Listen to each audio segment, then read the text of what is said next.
શાસ્ત્રીજી મહારાજની વાત તો આખી જિંદગી તો શું, પેઢીઓના પેઢીઓ સુધી કર્યા કરીએ કે હજારો જન્મો સુધી કર્યા કરીએ તો પણ ઓછું છે.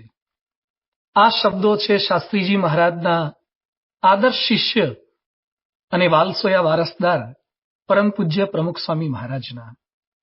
તેઓ અવારનવાર પોતાના ગુરુ શાસ્ત્રીજી મહારાજ માટે કહેતા, શાસ્ત્રીજી મહારાજની કાયા કોમળ હતી, મુઠ્ઠી જેટલા હાડકાં, સુકલકડી શરીર.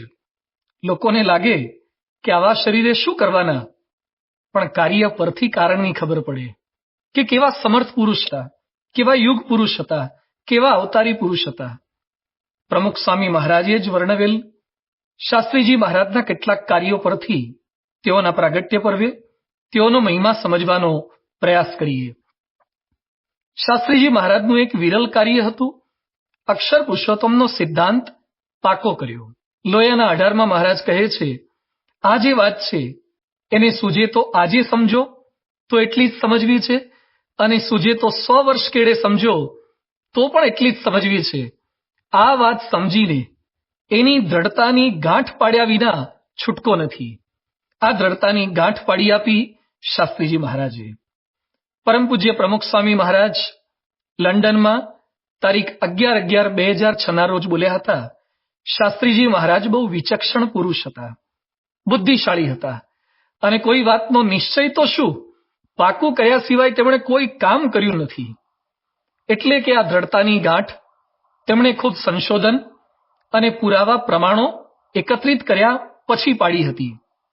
સુરતમાં ભગતજી મહારાજ પાસે જ્યારે પ્રથમ વખત અક્ષરની વાત સાંભળી ત્યારે સીધી માની ન લીધી, પરંતુ ઢોલિયા નીચે સંતાઈ ગયા અને ગુરુ વિજ્ઞાનાનંદ સ્વામીના મુખ થકી પણ એ જ વાત સાંભળી. ત્યારે પછી આ અક્ષર પુરુષોત્તમનો સિદ્ધાંત એમણે સ્વીકાર્યો. મહારાજે સારંગપુરમાં રાઠોડ દાદલના ત્યાં ફૂલદોલ ઉત્સવ કર્યો. એ સમયે એવા સદગુરુ કોણ એમ કહી અક્ષરમૂર્તિ ગુણાતીતાનંદ સ્વામીનો પરિચય આપ્યો હતો. રાઠોડ દાદલે આ વાત જસાગોર અને નાગજી શેઠને કરી હતી. શાસ્ત્રીજી મહારાજે બંને પાસેથી આ વાત પાકી કરી હતી. વંથળીના કલ્યાણબાઈના દીકરા દેવજીબાઈ હોય કે ભોયકાના માલજી સોની હોય, જાતે સાંભળીને જ પાકું કર્યું કે ગુણાતીતાનંદ સ્વામી અક્ષર હતા. અરે રઘુવીરજી મહારાજ સ્વામીને અક્ષર માનતા હતા તે વાત તો ગોરધનભાઈ કોઠારી પાસેથી પાકી કરી. આમ શાસ્ત્રીજી મહારાજ 7 ગરણે ગાળીને પાણી પીવે તેવા વિચક્ષણ પુરુષ હતા. પરમ પૂજ્ય પ્રમુખ સ્વામી મહારાજ તારીખ 12/7/89 સારંગપુરની અંદર બોલ્યા હતા, શાસ્ત્રીજી મહારાજ મળ્યા ત્યારે આ શબ્દો હાથમાં આવ્યા. શાસ્ત્રીજી મહારાજ ન હોત તો બધું દબાએ નમઃ થઈ જાત. આ જ બતાવે છે કે શુદ્ધ ઉપાસના સર્વોપરી નિષ્ઠા પ્રગટાવી ગુરુરાજે. શાસ્ત્રીજી મહારાજનું આ વિરલ કાર્ય હતું. શાસ્ત્રીજી મહારાજનું બીજું અજોડ કાર્ય હતું અક્ષર પુરુષોત્તમ ઉપાસનાના ભવ્ય મંદિરોના નિર્માણ કરવા. તે સારંગપુર મંદિરના નિર્માણ દરમિયાન વડોદરાના વિદ્વાન શાસ્ત્રી ડાહ્યાભાઈ ત્યાં પધાર્યા હતા. મંદિરનું નિર્માણ કાર્ય જોઈ, મંદિરની ભવ્યતા જોઈને પોતે બોલી ઉઠ્યા, કોઈ મૂડી નહીં, કોઈ રાજ્યનો સહકાર નહીં, કોઈ શેઠિયાઓનો સાથ કે ટેકો નહીં, છતાં પણ આવા ભવ્ય મંદિર કરવાનો સંકલ્પ આપ કઈ રીતે કરી શકો છો? જાણે આ જ પ્રશ્નનો ઉત્તર આપતા હોય તેમ પરમ પૂજ્ય પ્રમુખ સ્વામી મહારાજે તારીખ 23/1/2007 રોજ ગોંડલ ખાતે વસંત પંચમીના ઉત્સવમાં વાત કરી હતી. શાસ્ત્રીજી મહારાજે મંદિરો મમત્વથી કે પોતાની મહત્તા વધે તે માટે નથી કર્યા, પરંતુ ઉપાસનાની વાત માટે. અને શ્રીજી મહારાજે જ્યાં જ્યાં સંકલ્પ કર્યા હતા ત્યાં ત્યાં કર્યા છે. તેવા બોચાસણ, સારંગપુર, ગોંડલ, અટલાદરા અને ગઢપુરમાં શાસ્ત્રીજી મહારાજે ગગનચુંબી મંદિરોના નિર્માણ કરી દીધા. આપણે સત્સંગ શિક્ષણ પરીક્ષાના પુસ્તકમાં વાંચીએ છીએ કે ડુંગર ભક્ત નાના હતા ત્યારથી માટીના મંદિરો કરતા હતા. ત્યારથી 87 વર્ષના થયા એ સમયે આરસના મંદિર કરનારા શાસ્ત્રીજી મહારાજ કહેતા, મારો જન્મ મંદિરો કરવા સારું થયો છે. આ કેવળ બોલ્યા નથી, પરંતુ મંદિર નિર્માણ કાર્યમાં તેમણે અપાર બીડો વેઠ્યો હતો. અટલાદરામાં મહારાજના પ્રસાદીના ખેતરમાં શાસ્ત્રીજી મહારાજ 76 વર્ષે કછોટો મારી ત્રિકમ હાથમાં લઈને શ્રમયજ્ઞ કરવા માટે નીકળી પડ્યા. પથ્થર માટે, પથ્થરની પસંદગી કરવા માટે ધાંગધ્રામાં જાતે જતા અને પથ્થર પસંદ કરતા, અને પથ્થર વેરવા માટે શાસ્ત્રીજી મહારાજ પોતે બેસી જતા હતા. એટલે જ ગોંડલના સાક્ષર ચંદુભાઈ વિદ્યાધિકારી કહેતા, ગોંડલ અક્ષર મંદિરના 60 ફૂટ ઊંડા પાયામાં ઉતરીને કામ કરતા મેં શાસ્ત્રીજી મહારાજને નજરે જોયા છે. પાનેલીની ખાણમાંથી પથ્થર કઢાવતા ને અસહ્ય તાપમાં ખાવાની કે પીવાની, સુવાની કે ઓઢવા પાથરવાની ચિંતા કર્યા વગર મંદિર નિર્માણનું કાર્ય કરતા મેં એમને નજરે દીઠા છે. શાસ્ત્રીજી મહારાજે મંદિર નિર્માણ માટે અપાર બીડો વેઠ્યો હતો. એવી બુદ્ધિ પ્રતિભાથી આ મંદિરો એમણે સ્વયં આપ સૂઝથી કર્યા છે. તારીખ 20/2/89 રોજ બોચાસણમાં પ્રમુખ સ્વામી મહારાજ બોલ્યા હતા, કોઈ એન્જિનિયરો ન મળે, અરે એન્જિનિયરો આડા પડી જાય એવા મંદિરો શાસ્ત્રીજી મહારાજે કરી નાખ્યા. મુંબઈની પ્રસિદ્ધ આર્કિટેક્ટ કોરાયન ભટ્ટ કંપની દ્વારા સારંગપુર મંદિરનું પ્લાનિંગ થાય એવી કેટલાકની ઈચ્છા હતી. કોઈકે શાસ્ત્રીજી મહારાજને સૂચન કર્યું કે સ્વામી આ કંપનીને કામ સોંપી હતો. ત્યારે શાસ્ત્રીજી મહારાજ બોલ્યા, એની કોઈ જરૂર નથી. હાથમાં પેન્સિલ લઈ કાગળ ઉપર જાતે મંદિરનો નકશો ચિતરવા લાગ્યા અને મંદિર સંકુલનું બધું જ આયોજન એમણે કરી આપ્યું. હવેલીને ધર્મશાળાના નકશા એ પણ એમની આપ સૂઝથી જ એમણે બનાવ્યા હતા. પ્રમુખ સ્વામી મહારાજ મહેડાઓમાં એકવાર બોલ્યા હતા, તારીખ 18/1/99ના દિવસે કે માણસ વૃદ્ધ થાય ત્યારે મકાનની એક બારી રહી ગઈ હોય ને, અને અધૂરી રહી ગઈ હોય તો જીવે ત્યાં સુધી અધૂરી જ રહી જાય. મંદિર નિર્માણ એ શાસ્ત્રીજી મહારાજનું વિરલ કાર્ય હતું. શાસ્ત્રીજી મહારાજનું અજોડ કાર્ય હતું. મોટા મોટાના અંતરમાં આ સનાતન સિદ્ધાંતની દ્રઢતા કરાવી. ભગવાન સ્વામિનારાયણે ગરડા પ્રથમના 71માં રત્નાવતમાં કહ્યું છે, ભગવાનના ભક્તને ભગવાનનું સ્વરૂપ અક્ષરધામ સહિત પૃથ્વી પર બિરાજમાન છે તેમ સમજવું અને બીજા આગળ પણ એવી રીતે વાર્તા કરવી. વળી મધ્યના 57માં કહે છે, જે જીવ મારો સંગ કરે તેની આગળ હું કલ્યાણની વાત ન કરું ત્યારે મારું જ્ઞાન તે શા કામનું? એમ વિચારીને ઉપદેશ કર્યા નિમિત્ત કંઈક થોડી ઘણી ઉપાધિ રહે તો પણ પરમેશ્વરની વાત કર્યામાં કાયરપણું રાખે નહીં. શાસ્ત્રીજી મહારાજે ભગવાન સ્વામિનારાયણની આ આજ્ઞાનું પાલન શિર સાટે કરી બતાવ્યું.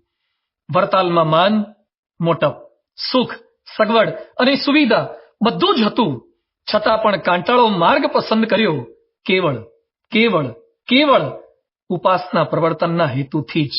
શાસ્ત્રી યજ્ઞપુરુષ દાસે પોતાના વિદ્યાગુરુ શાસ્ત્રી જીવનરામ અને રંગાચાર્યને પણ આ જ્ઞાન પાકું કરાવ્યું.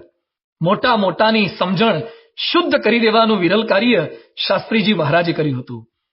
કૃષ્ણ સ્વરૂપદાસજી કરીને એક વડીલ સંત હતા, જેઓ ગોપાળાનંદ સ્વામીના શિષ્ય નિર્ગુણદાસ સ્વામીની સાથેના હતા. તેવા 92 વર્ષના કૃષ્ણ સ્વરૂપદાસજી શાસ્ત્રીજી મહારાજના યોગમાં આવ્યા અને તેમનામાં કેવું પરિવર્તન થયું. તેઓ હંમેશા કોઈ પણ જ્યારે શાસ્ત્રી યજ્ઞપુરુષ દાસ પાસે જાય ત્યારે કહેવડાવતા કે ત્યાં જાઓ ત્યારે મારા વતી શાસ્ત્રી યજ્ઞપુરુષ દાસને 5 દંડવત પ્રણામ કરજો. જો શાસ્ત્રી યજ્ઞપુરુષ દાસનો મને યોગ ન થયો હોત તો હું ગુણાતીતાનંદ સ્વામી કે ગોપાળાનંદ સ્વામીની યથાર્થ ઓળખી ન શક્યો હોત. એટલે જ ભક્તરાજ કૃષ્ણજી અદા કહેતા, હવે શુદ્ધ જ્ઞાન છડે ચોક કરવું હોય તો સૌ કોઈએ બોચાસણ જવું. કારણ કે તેમના સાનિધ્યમાં સહજમાં જ્ઞાનની ઉપાસનાની દ્રઢતા થઈ જતી. અનેકને પ્રતીતિ થઈ હતી કે યજ્ઞપુરુષદાસજી જે કહે છે અને જે કરે છે તે સાચું જ કરે છે. નિર્ગુણ સ્વામીએ તો કુબેરબાઈને પત્રમાં અદ્ભુત વાત કરી છે કે શાસ્ત્રીજી મહારાજે ગુણાતીત જ્ઞાનની શાળા ખોલી છે. આ ગુણાતીત જ્ઞાનની શાળામાં જે જોડાય તે અક્ષર પુરુષોત્તમના યોદ્ધા બનીને જ બહાર નીકળતા. માનનીય ગુલજારીલાલ નંદાજીને એવી નિષ્ઠા કરાવી કે વડાપ્રધાન થયા પછી પણ નિયમ, ધર્મ, આશરા કે ઉપાસનામાં લેશ માત્ર ફેર પડ્યો નહીં.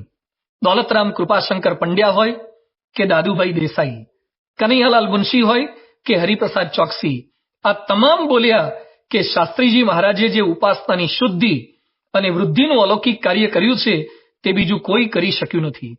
શાસ્ત્રીજી મહારાજે પોતાના 87 વર્ષના જીવનમાં મંદિરો, સંતો, વિચરણ, કથા, પારાયણ, પધરામણી અને મુલાકાતો દ્વારા લાખો ભાઈના અંતરમાં અક્ષર પુરુષોત્તમ ઉપાસનાની એવી દ્રઢતા કરાવી કે ગમે તેવી વિપરીતતાની વચ્ચે પણ તેઓના મુખમાંથી એક જ શબ્દો નીકળતા, અમે સૌ સ્વામીના બાળક, મરીશું સ્વામીને માટે, અમે આ યજ્ઞ આરંભ્યો, બલિદાનો અમે દઈશું, અમારા અક્ષર પુરુષોત્તમ ગુણાતીત જ્ઞાનને ગાઈશું.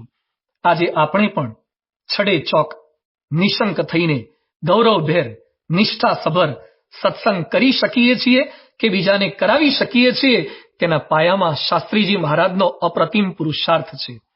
ટૂંકમાં કહેવું હોય તો એમ કહી શકાય કે જો શાસ્ત્રીજી મહારાજ ન હોત તો જય અક્ષરપતિ પુરુષોત્તમ ધૂન જ ન ગવાતી હોત.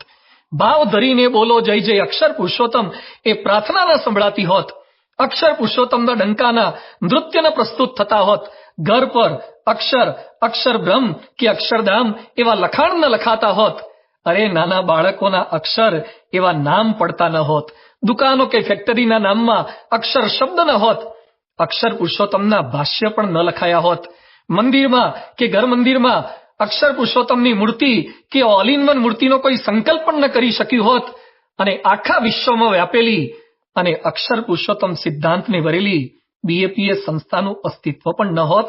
આ સૌ કોઈના મૂળમાં છે શાસ્ત્રીજી મહારાજનો પુરુષાર્થ. શાસ્ત્રીજી મહારાજનું ચોથું અજોડ કાર્ય હતું સમર્પિત અને સાધુતાસભર સંતો કર્યા. મુંબઈના બાહોશ વકીલ શ્રી હરિપ્રસાદ ચોકસી કહેતા હતા કે સ્વામિનારાયણ સંપ્રદાયમાં સાધુ તો શાસ્ત્રીજી મહારાજે કર્યા. જ્યારે અગવડો અને અપમાનો જ ભિક્ષામાં મળતા હતા, ટીકાને મારથી જ સ્વાગત થતા હોય, એવા સમયે શાસ્ત્રીજી મહારાજ પાસે સાધુ થવાનો સંકલ્પ કોને થાય?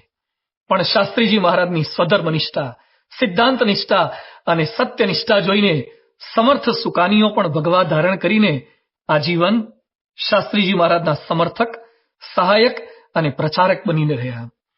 મુંબઈના બાહોશ કોઠારી જેઠા ભગત કહેતા કે મને ભગવા વસ્ત્ર પહેરવાનો ઉપદેશ કરવાની કોઈ હિંમત પણ કરે નહીં, પણ શાસ્ત્રીજી મહારાજે ફક્ત એટલું જ કહ્યું કે તમારી બુદ્ધિ, જ્ઞાન, શક્તિ, આવડત જેટલું ભગવામાં દીપશે એટલું ધોળામાં નહીં દીપે. અને મને શબ્દોની અંતર્મનમાં ચોટ લાગી ગઈ અને મેં દીક્ષા લઈ લીધી.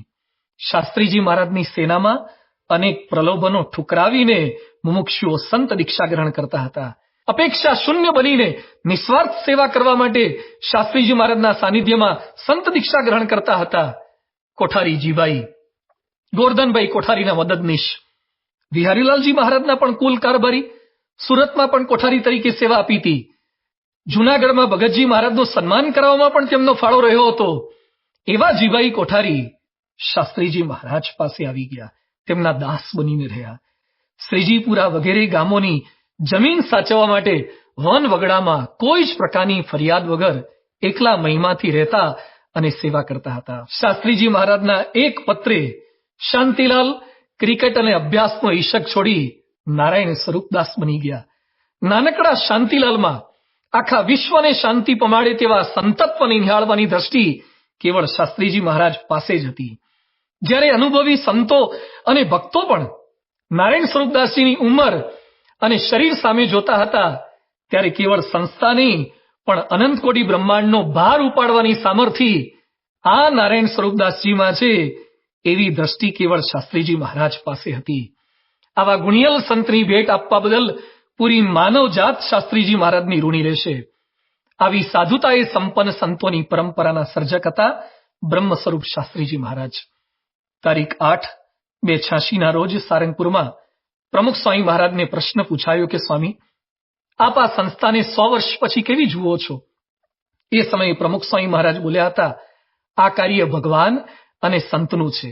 શાસ્ત્રીજી મહારાજ જેવા સમર્થ પુરુષે આ કાર્ય કર્યું છે. એમણે ભવિષ્યનો, ખાલી ભવિષ્યનો નહીં, 1000 વર્ષ પછીનો પણ વિચાર કરેલો છે. હવે આપણે શું કરવાનું છે? શાસ્ત્રીજી મહારાજે પ્રવર્તાવેલ આ અક્ષર પુરુષોત્તમ સિદ્ધાંતને આપણા જીવનમાં ચરિતાર્થ કરી શકીએ.